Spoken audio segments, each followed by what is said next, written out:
I'd like to welcome you to today's discussion on the impact of war on the presidency. As many of you know, the Committee for a Responsible Foreign Policy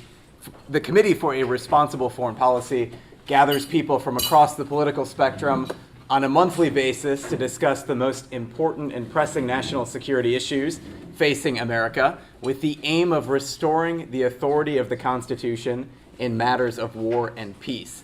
And today's guest speaker, Ivan Eland, is perhaps more qualified to talk about that topic than anyone else we've had so far. He's written numerous books and articles, most recently in The American Conservative, where he wrote, quote, "Although the Civil War, World War I and World War II, were expansive wars that led to congressional acquiescence of large transfers of power to the executive branch, U.S. involvement in these wars lasted only a few years, and many of the transferred powers lapsed after the war ended.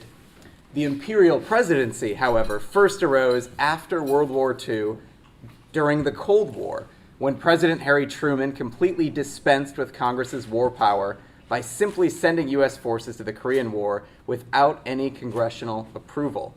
This was a seminal moment because from there on, presidents regarded getting legislative approval for war as a courtesy rather than a constitutional requirement."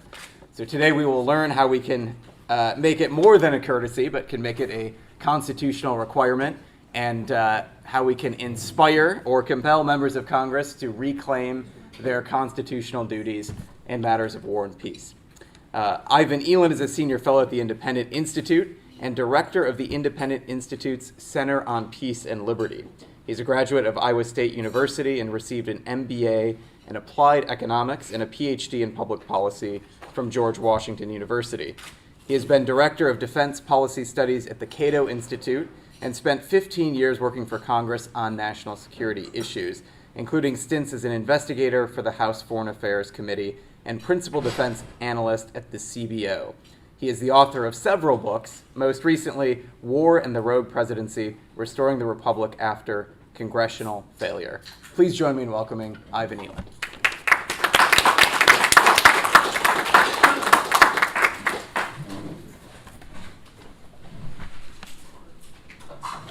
Well, I'd like to first thank the Committee for Responsible Foreign Policy for allowing me to give a talk on my book.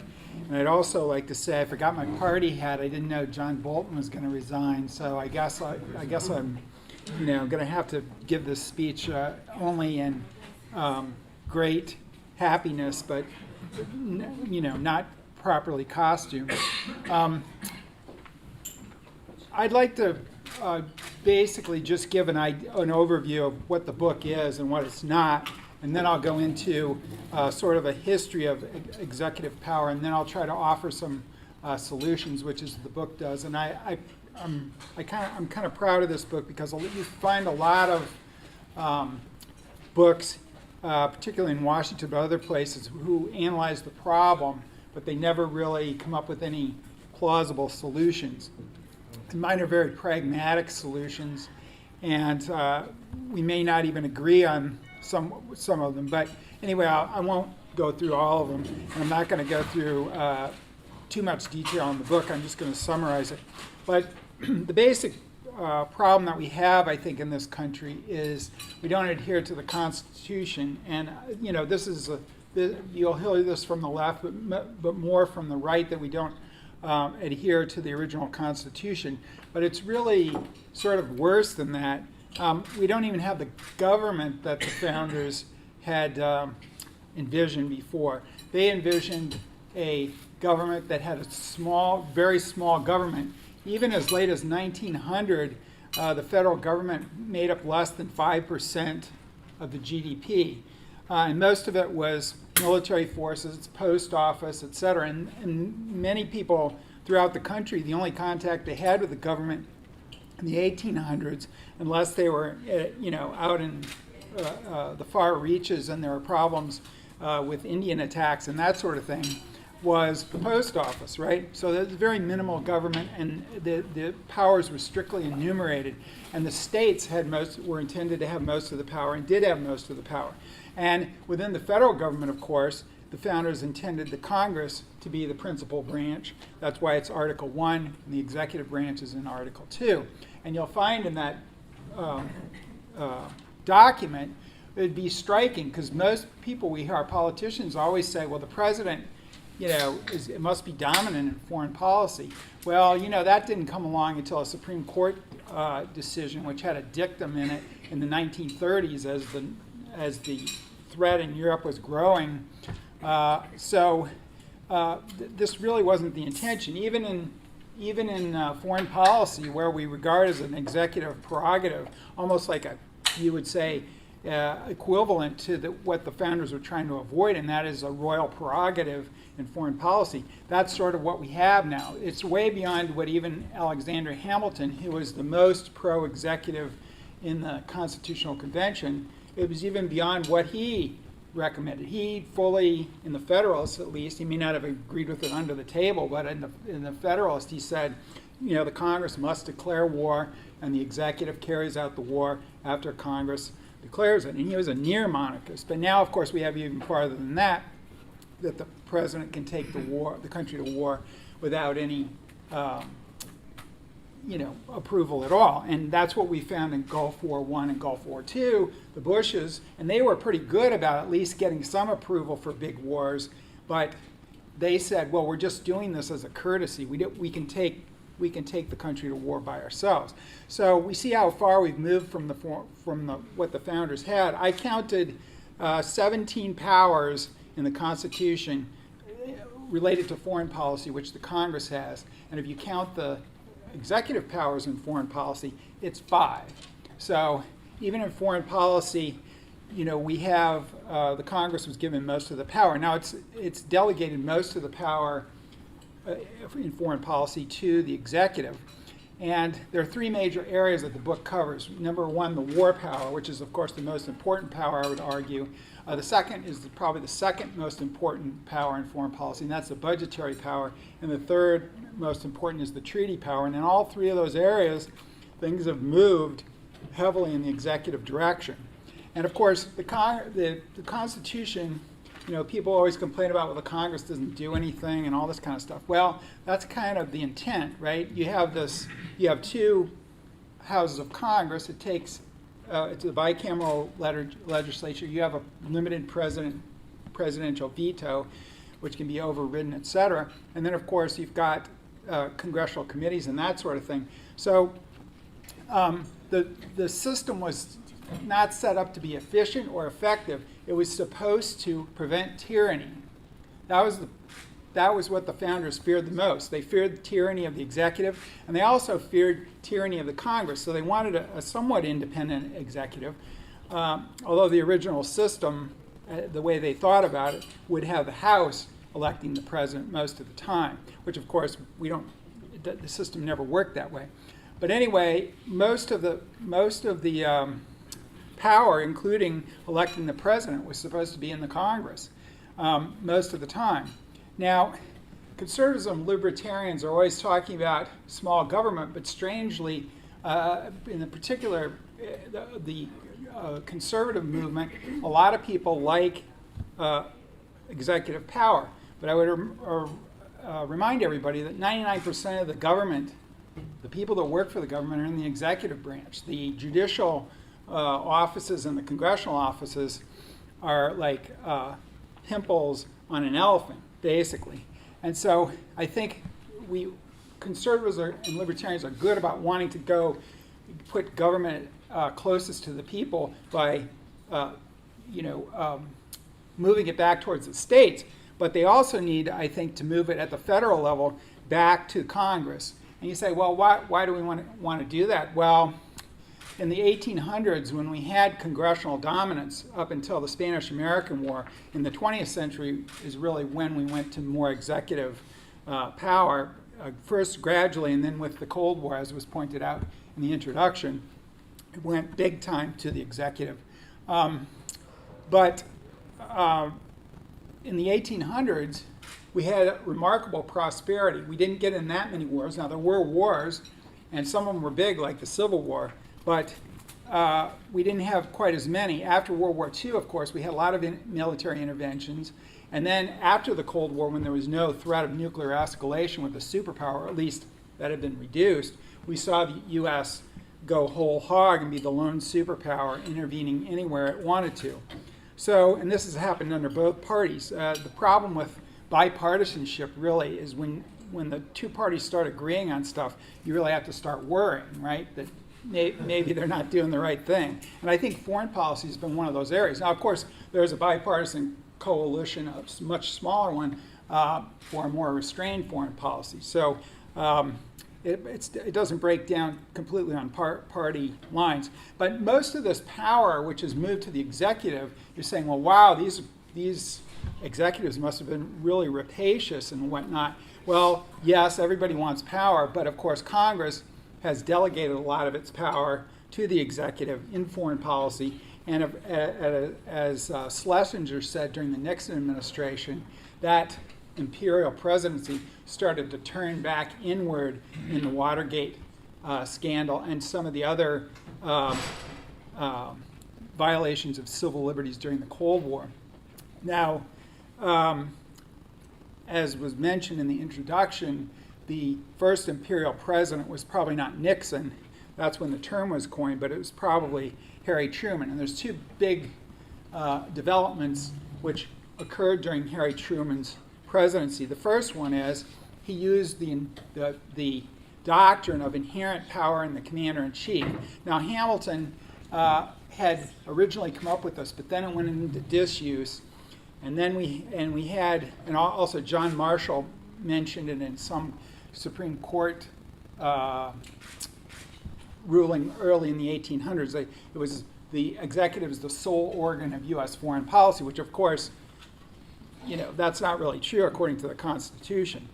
But this Harry Truman, instead of getting a declaration of war, as was mentioned for the Korean War, he just used the inherent power of the commander-in-chief. And there really isn't any inherent power of the commander-in-chief. The founders originated this idea of being a commander-in-chief and Hamilton even said this in the Federalist Papers, that he was just supposed to be the chief admiral and, general on the battlefield and admiral at sea, meaning he was supposed to be, you wanted civilian control over the military. However, Harry Truman not only said, well, I have the inherent power to take us to war without a declaration, which of course he was put up to that by his Secretary of State, Dean Acheson, for a major war. Now, there had been other previous interventions in American history, like James Monroe going into Florida, sending Andrew Jackson, the general, into Florida to shoot Indians and that sort of thing that hadn't been approved. But for a major war, Truman's was really outlandish at the time.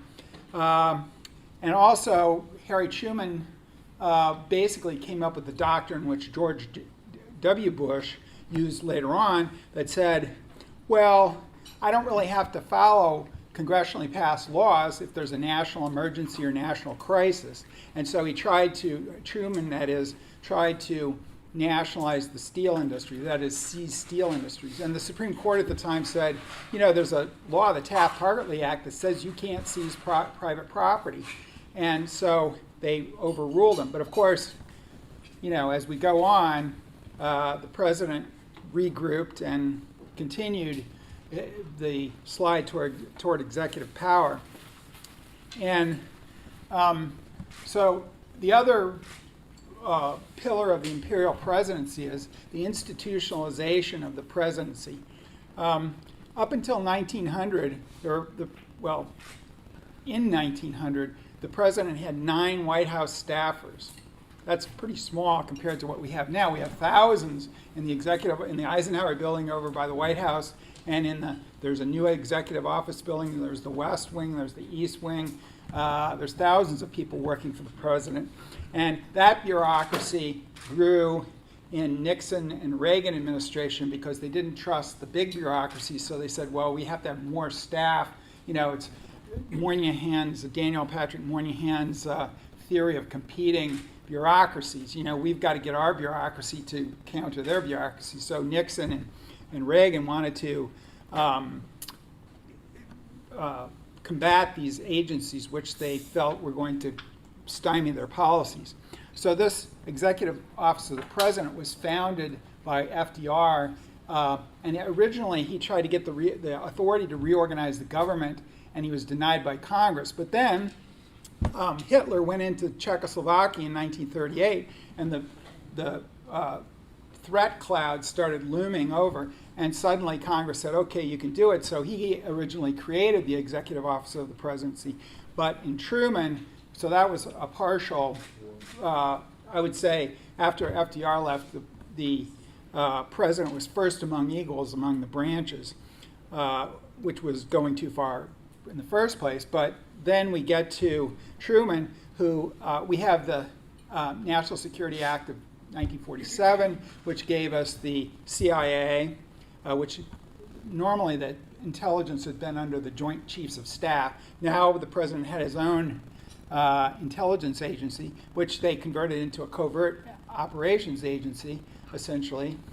And then it gave us the DOD, which consolidated the service. Before we had the War Department, the Navy Department, and this allowed the president more control over the armed forces. And then we had, probably most important, the National Security Council, which was an institutional bureaucracy which started controlling foreign policy. And today, the NSC is really, presidents keep centralizing power. So a lot of these supposedly very powerful secretaries of defense and state, they don't really, they can control resources within their department, but the national policy is made at the White House and the national security.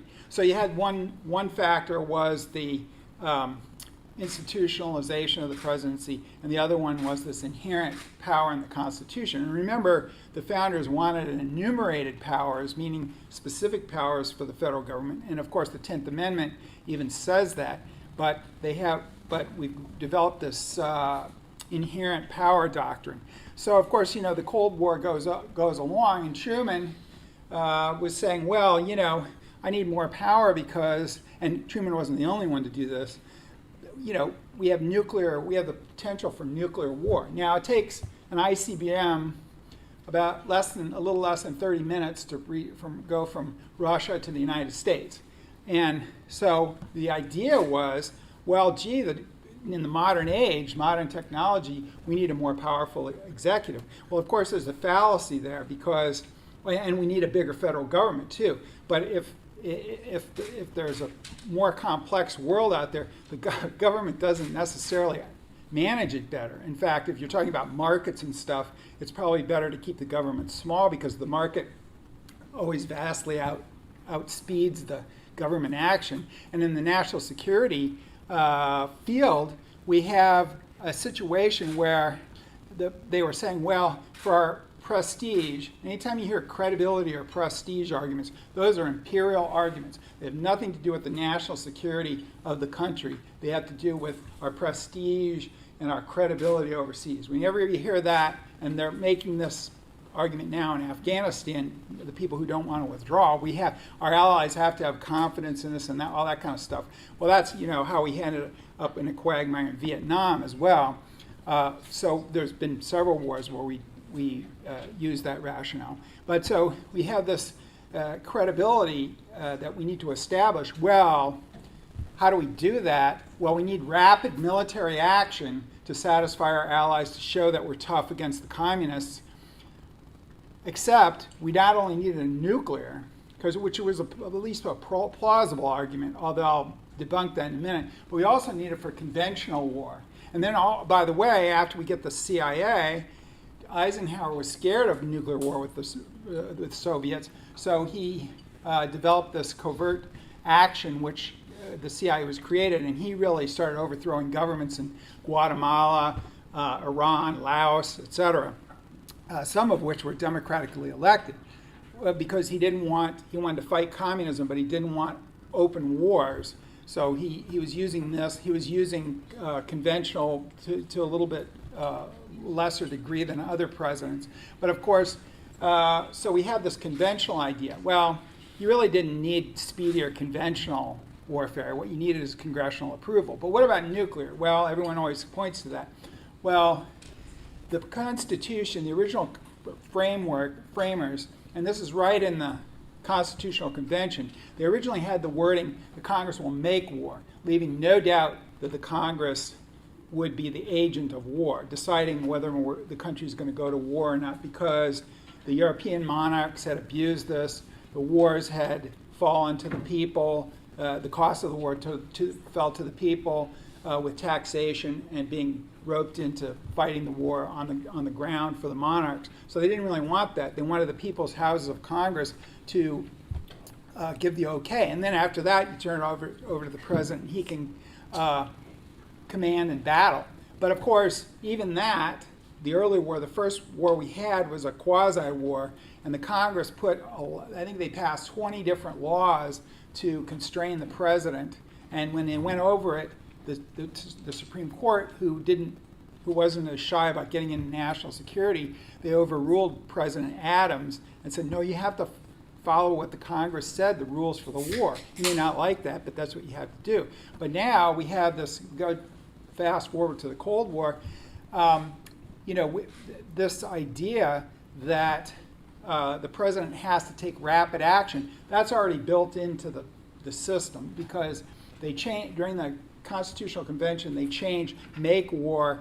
Madison and Eldridge Gerry changed the wording from make war to declare war.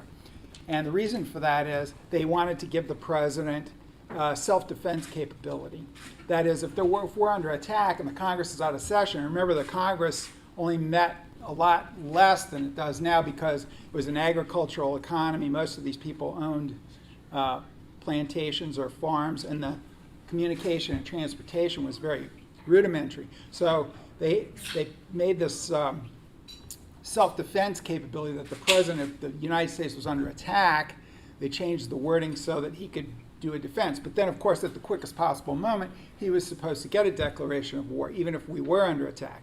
And certainly if he was going to do an offensive war, which most of our wars now are overseas, which was what I mean by offensive, there was supposed to be a declaration. So it's very clear what the Constitution, the original founders were on this topic. There's some gray areas of the Constitution, but I would argue that this is not one of them. So, we have these presidents, and their war usually leads to more concentration of power in the executive, and war also leads to more government programs, like Social Security, the income tax, even daylight savings time came about during war. And these are programs which you wouldn't think would really be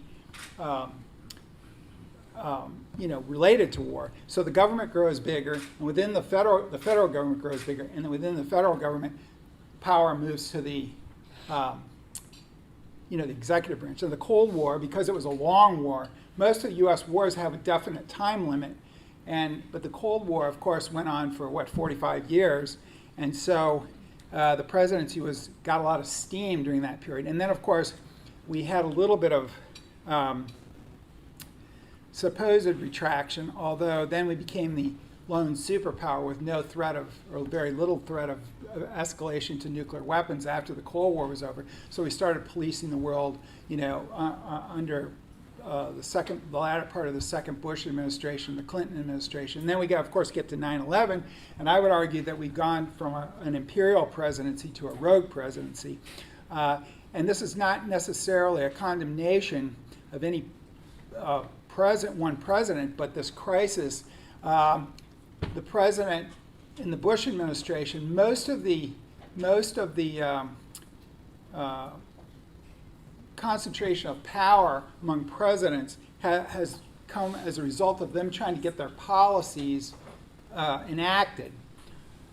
But the Bush administration had a goal of expanding power because Dick Cheney felt, and he's a unitary theory of the executive guy, and that just means that he wants the president to be even more powerful. And he saw, he was serving during Vietnam in the bureaucracy, and he saw that their Congress was passing all these laws like the War Powers Act, the Emergencies Act, National Emergencies Act of '76, which they've been talking about lately, that trying to constrain the president. But most of those, what Cheney failed to realize was most of those efforts in the 70s by Congress to push back on the executive really failed. And in fact, the executive twisted these statutes to do the opposite a lot of times of what they were supposed to do. And the National Emergencies Act is one of the example of that. So of course, we had during the Bush administration, he said, well, the war on terror, they attacked us on our own soil, so the war is not overseas, it's right here. And so we saw, and remember what Lincoln said during the Civil War, the war is here, so it's more urgent, right? Only the Civil War is even big, massive, and our war here was tiny. But Bush, of course, suspended habeas corpus. He, all this under the inherent power of the executive, suspended habeas corpus, tortured prisoners, did unconstitutional military commissions, which are still going on. And did I say spying on Americans? That was the other one. There were 4 areas. So this presidency has really got out of hand. Now, he retrenched in his second term so that, because he wanted to, he thought, well, I'm getting a lot of opposition. The Supreme Court's kicking up its heels a little bit on this stuff, and Congress is not too happy with some of it. So he started to retrench a little bit. But most of this stuff, Obama, who was the second president of the War on Terror era, he did stop the torture, allegedly. And then, but all these other things, the habeas corpus, the military commissions, and the spying on Americans has continued. And of course, all these unilateral wars that Bush was fighting, if anything, Obama increased them. And of course, we still have these going on now, and we still have spying on Americans, unconstitutional spying. We still have the habeas corpus being denied partially. It's better than it was, but we still have that. It's a little murky whether there's any torture going on, but let's give them the benefit of the doubt and say there's none. So most of these things are still going on, including the unilateral executive wars that we face. So, and we don't even know how many wars are going on at this point. I can count up to 8 in public, but there may be more because the 2 things that have really been developed, John F. Kennedy created the special forces. And of course, we have the CIA, which was created back in 1947. And these organizations go and they supposedly help our allies in other countries. But of course, some of these covert operations can get a little out of hand. Like the Bay of Pigs got a little out of hand, and that led to the Cuban Missile Crisis. And then Johnson, in the early 60s, 1964 to be exact, he was sponsoring U.S. Navy destroyers were helping the South Vietnamese military raid the North Vietnamese coast. Well, the North Vietnamese then allegedly attacked the U.S. destroyers in the Gulf of Tonkin, and of course that led to the escalation of the Vietnam War. And of course, there's a lot of most historians don't think maybe it was a minor attack on one of the ships, but the second attack never even happened. So these types of covert operations, and of course the U.S. government never really admitted that that's what triggered the incident, was these raids on the North Vietnamese coast. So we have these wars that start, and they can stem out of, they can originate from covert action, which the legislature doesn't even know about. So let alone not declaring war, they don't even know the war is going on in some cases. And of course, we have special forces in over 100 countries training other militaries, and usually these militaries are going out and suppressing some guerrilla movement or some terrorist threat or whatever.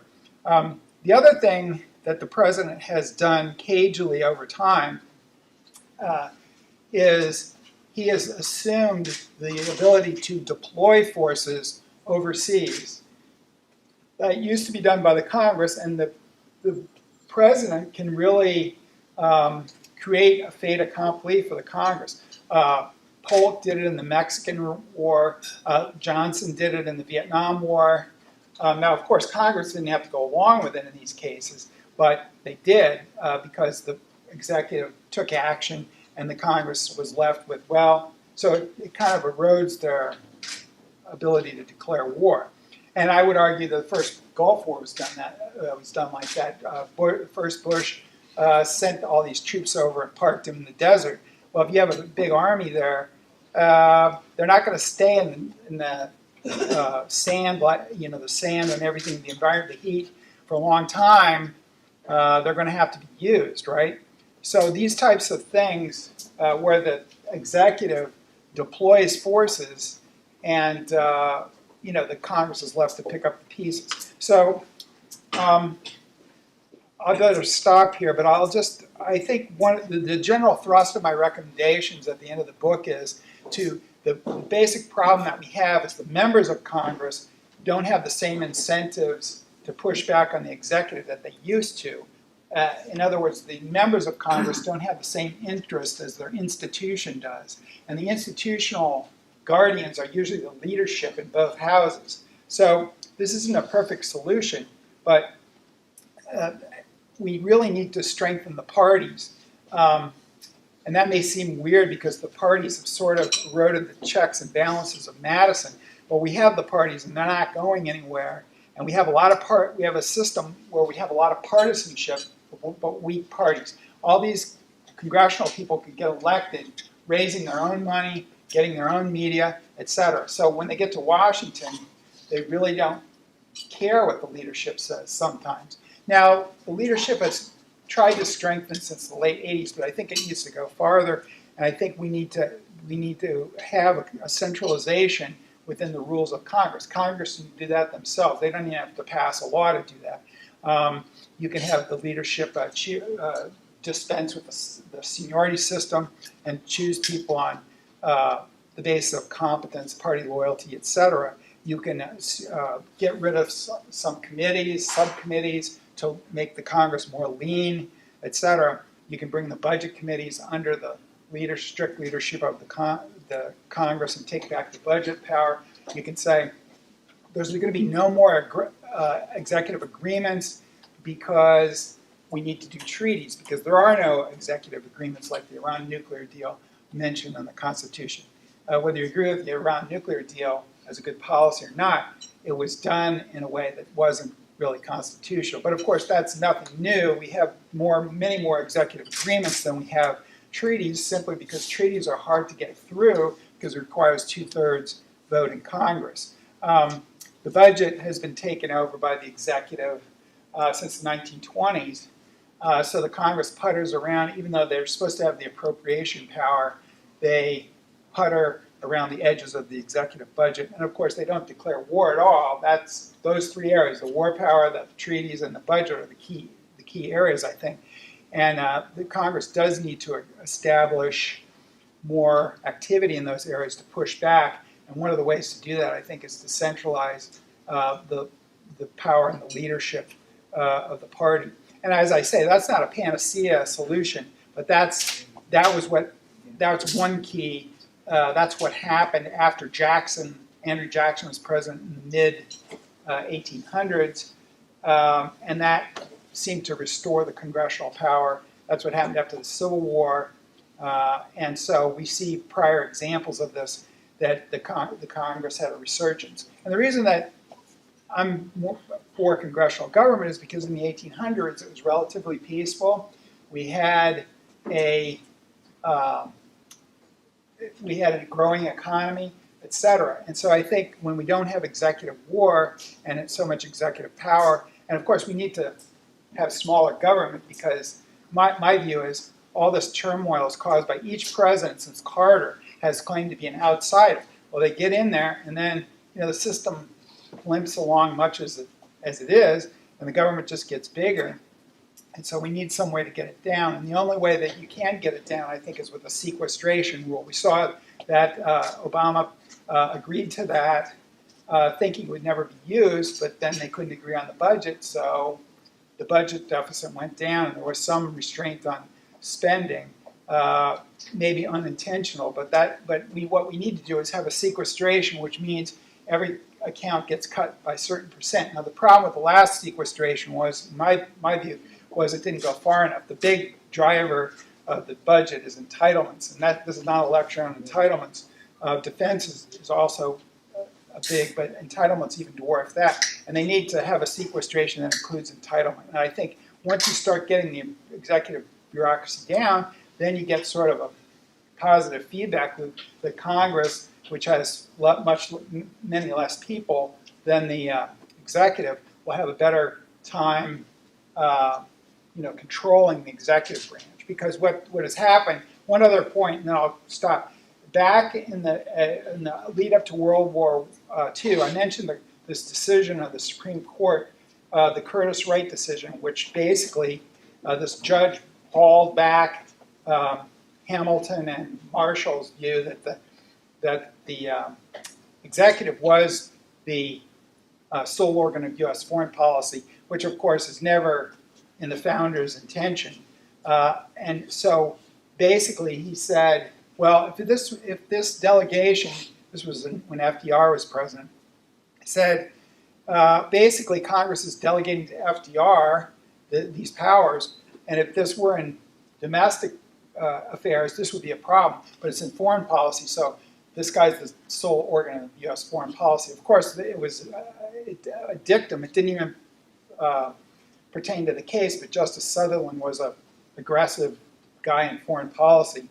And then the second thing, during the war itself, this non-delegation doctrine that the Supreme Court had enforced was the foreign policy that was thrown away with the Curtis Wright decision in 1936. In 1944, during the war, we had a situation in which it was thrown away for the domestic side. So therefore, Congress, what it does is a little trick to get reelected. These guys pass vague laws, and they, like, we want clean air, whatever. They send it to the EPA or whatever to regulate it. And it's a scam because they get to say, well, we passed this law for clean air, so we're going to have cleaner air. And then if some business or some group doesn't like the regulations, they go, oh, well, you got to talk to the EPA. They're the ones that made the rules. Well, they couldn't do that before the non-delegation doctrine. They made them actually legislate specifically. And of course, that also undermines oversight because these congressmen and senators are all beholden to these massive bureaucracies, and their constituents are always having problems with all this bureaucratic red tape. Well, instead of overseeing these agencies, the congressional office calls up the bureaucracy and say, hey, can you help out Joe Schmo or Joanne Schmo because they have this problem with the bureaucracy, and could you really do something for us? So they're sort of supplicants rather than, they don't have the oversight hammer anymore. So the massive government has been created by this non-delegation doctrine. And that's one thing the Supreme Court could do, is just say, rule some law unconstitutional because it's illegal to delegate congressional power to the executive. And of course, that's where we come in with the divergence between the incentive of members and the incentive of the institution.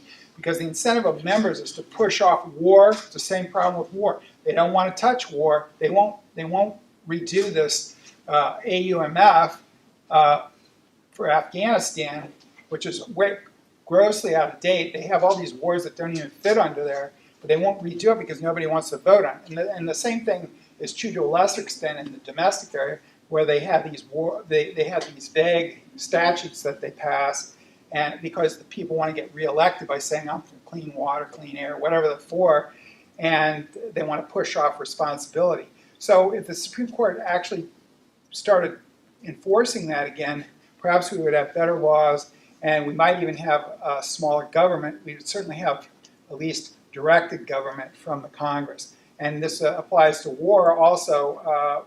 We need to force the leadership of the bodies to have more power so they can push back if there's a problem. And also, one final point, the Congress needs to start really defunding things. Now, they have defunded things in the past. they don't like to defund things when the troops are under fire, but they have done that in Vietnam, Somalia, other places. So they have done it before, so they can do it, and they can battle reprogramming. We have an example of that going on now. Impoundments, signing statements, they can battle all that by just saying, we're cutting the funds, and you're going to have to play ball with us. So, but I think these policies, these more aggressive congressional policies, are only possible if these internal reforms are made, which will help both with foreign policy and domestic policy. So that's all I have. Does anybody have any questions? Charles Sills, Eurasian Business Coalition. Thank you so much for that great presentation. In the context of your analysis, how would you characterize the border wall dispute, ongoing dispute? It's domestic, but it's also kind of international, and it's triggered all these court cases and congressional tug of war with the president over the budgets for the wall and where the money is coming from, military construction or whatever. So maybe you could address that. Well, I think they need to stop it because the president. This is not the first time this has occurred in American history, where the Congress has legislated against something, or in this case, just not declined to provide money for something, and that if you allow the executive to do this, this is he's basically legislating by fiat. I mean, this happened in the Truman administration as well, when the Taft-Hartley Act of 47 said you can't seize private property. Well, Truman was trying to do it and say, well, this is an emergency. I have the right to do anything. And George W. Bush used the same logic. Well, if you take that to the extent, you have tyranny, because that's what executive fiat is. And we say executive agreement, or with other countries we say executive order. But no executive order, whenever you hear a president say, as Obama did, as Bush did, and as Trump said, when you hear them say, well, I had to do something because Congress wouldn't, you can't do that. The Congress is the legislative body. You can't legislate by executive order. It doesn't matter whether they're Republican or Democrat. And I think there's a lot of people on the Republican side on the Hill who are very uncomfortable with this switch from the Defense Department to the wall, because Congress did not agree to that. And so if they're reprogrammed, that's what I mean. I mean, the Congress has to start cutting funds even in other areas for the president's, pet project or whatever, to get this to stop, because there's never been a really good solution to presidents doing what Trump is doing by just simply reprogramming funds. Nixon, he impounded funds, but that's the same thing. The Congress says, well, we're going to spend this on. Nixon says, no, I don't want to do that. I'm impounding the funds. He really can't do that under the Constitution. And sometimes it goes against small government, because sometimes the Congress likes to spend money when the president doesn't. But in the Harding administration, somewhat in the Nixon administration. But yeah, I think you can't worry about the politics, and you can't worry about whether it's good policy or not. You have to stick up for the institutions, and sometimes it's going to go your way and sometimes not. But I think sticking with the institutions and trying to put the genie back in the bottle, it's going to help. It's going to be go for small government most of the time. Now that's not, there's no panacea here. There's no perfect solution. But I think any president should be stopped doing this. The other problem is I think using a national emergency to sell arms to Saudi Arabia as well, and that was pretty questionable. But presidents do this kind of stuff all the time, and I think Congress, especially when there's a lot of agreement behind the scenes from the Republicans that some of this stuff is not kosher either. So I think Congress really has to change the internal incentives that it has, and to speak up more when, no matter whether it's a Democratic or Republican president. Yeah, John. All right, thank you, Ivan. I'm John Utley with the American Conservative.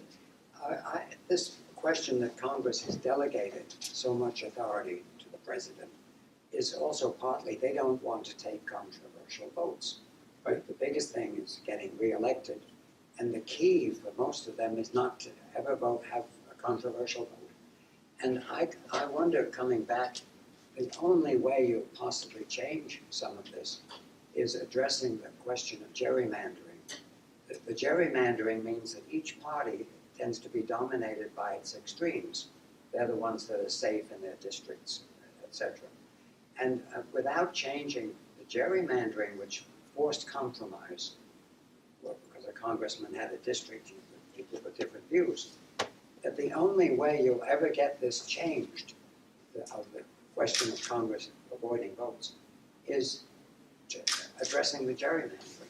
That's one. Can you elaborate? Yes, a bit? that's in my book, and that's one solution. It's not perfect because we've gotten more partisanship in the Senate too, and they don't have congressional districts. But in the House, you're absolutely correct because of safe competition is always good politically and in the economy, right? And this is restricted competition, and I think both parties do it. Now the Republicans have been accused of doing it more lately, but they had the power. If the Democrats get in, they'll try to do the same thing. So you do have to address the problem. One radical solution, which is totally constitutional, is don't have congressional districts. You don't. There's nothing in the Constitution that requires congressional districts, and there's a law in the 1960s which requires them, but you can repeal that. But you don't need a constitutional amendment, which has a much higher standard. So you could do something like that. State courts. I don't think the Supreme Court, and justifiably so, should address gerrymandering because elections are supposed to be traditionally the state business, but state courts or the state legislature can create a commission or something to have better congressional districts. But yes, that is a problem.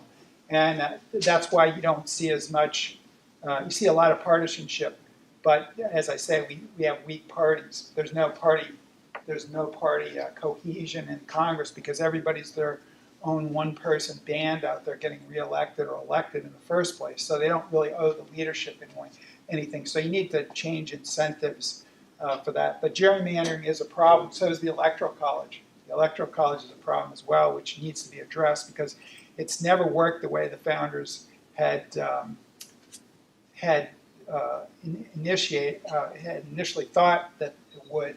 And also, it doesn't really work. Whichever party is benefiting from it at the time usually doesn't want to get rid of it. But the Republicans, I think, are going to be rudely awakened because there's been several times recently where it either could have been triggered or was triggered for the Democrats the other way.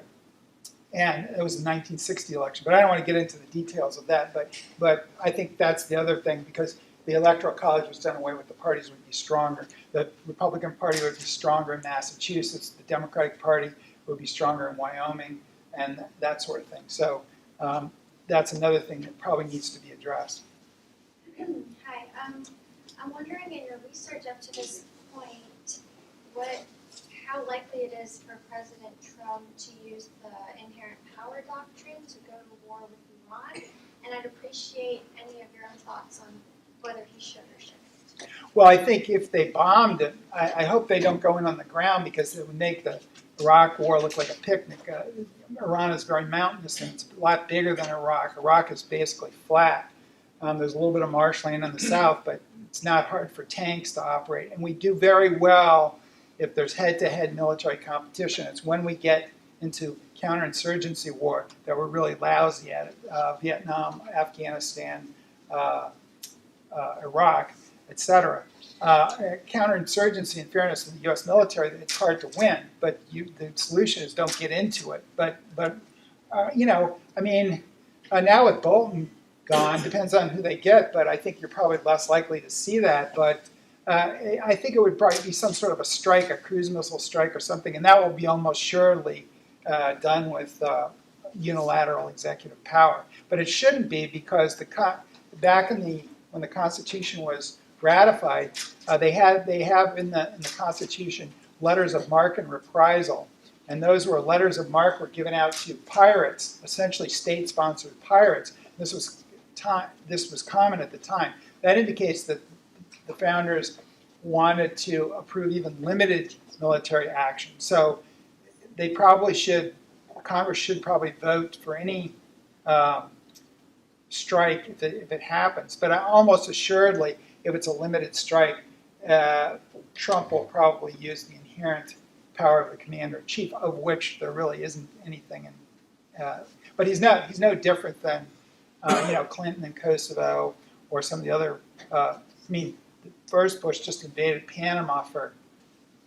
Still don't know really the reason for that, or why for the second Bush invaded Iraq was a little tenuous too. But so I think you'll see if we do an attack, hopefully that they won't invade the country, because that would be a real disaster with the mountains, and the people will definitely the resistance will probably make the Iraq war look tame. But if they do, I'm sure Trump will probably use this idea that he can do it. He already did that with the Syrian cruise missile strike. It was very limited. I think it was just a symbolic type of a strike, but nonetheless, he did that under unilateral executive power. So I would assume that most presidents of whatever party would try to pull that again.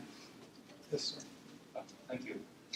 John Bolton was fired 30 years ago by Trump's tweet, and I have been wondering, so what kind of influence NSC and White House has had on this kind of foreign policy, because the work of NSC is not very well known. So how do you evaluate the influence of NSC? Well, of course, the NSC is always behind the scenes. You have your very high-profile Secretary of State and Secretary of Defense, and I'm not saying those offices don't have power, especially within the Defense Department. The Secretary of Defense has a lot of power.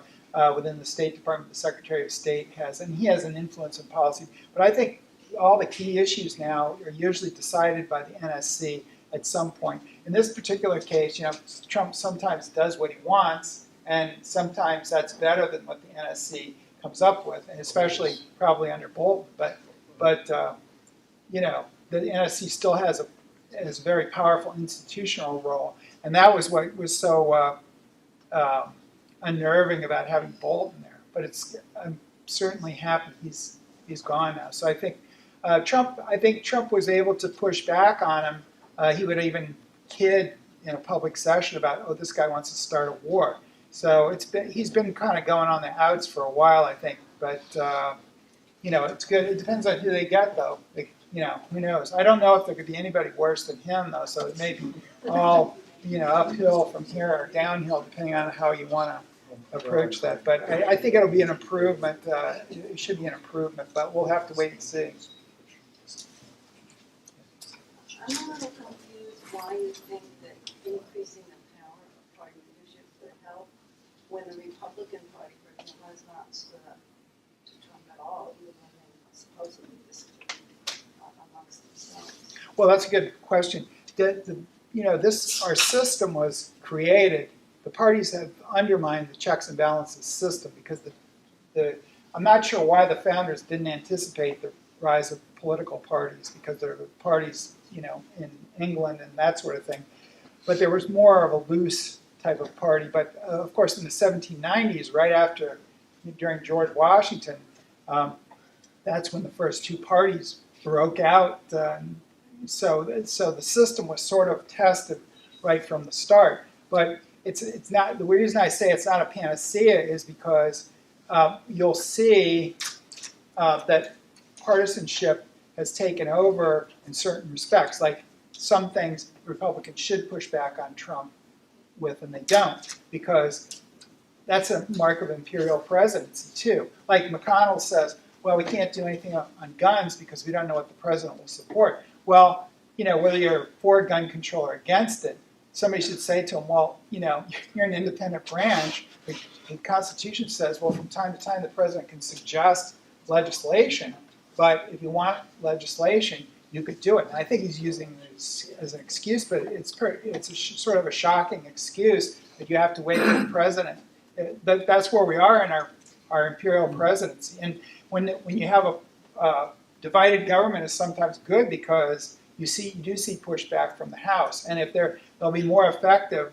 Democrats will be more effective if they're more centralized. Now, of course, if it goes the other way, then you have a presidency that has a centralized leadership in both parties that's of the same party, then you may get some stuff you don't want. But even then, I think the leadership, if they can bring their house along and say, Mr. President, I know we're in your party, but there's a lot of opposition to this. I think it's still, I think the executive branch really takes advantage of chaos in Congress. So the Democrats, after Watergate, came in and they decentralized Congress, and they finally had to go away from that because it was a disaster. It was chaotic. They made all these subcommittees, and that's where they need to reduce the number of committees, I think, to streamline the bureaucracy even in Congress. I think it would be more effective. But it's not a perfect solution, because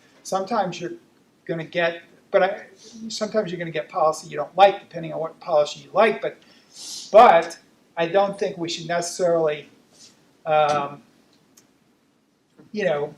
do reforms on the basis of outcome. We should restore the constitutional order. And I think, for people who want to limit government, I think that you're probably going to win more than you lose doing that.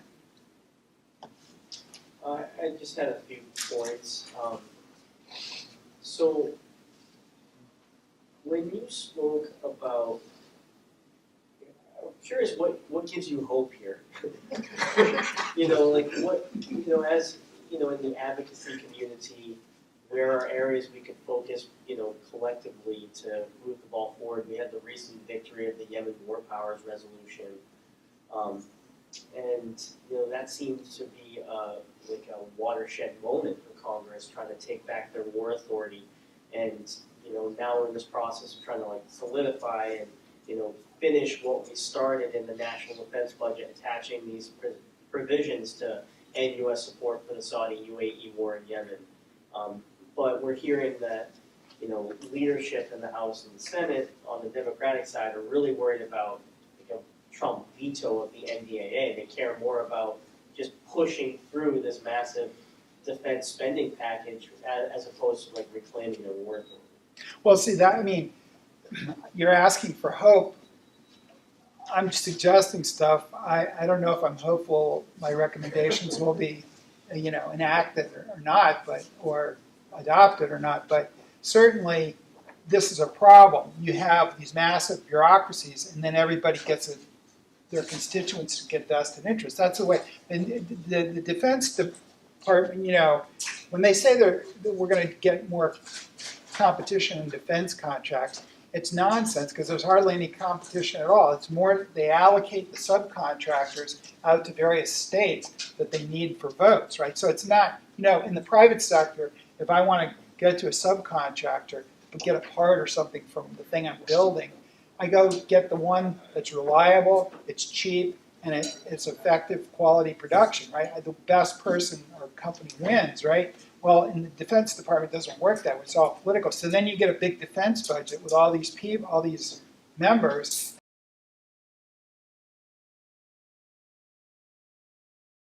To a defense budget, but their political interest is, that philosophically they might agree with your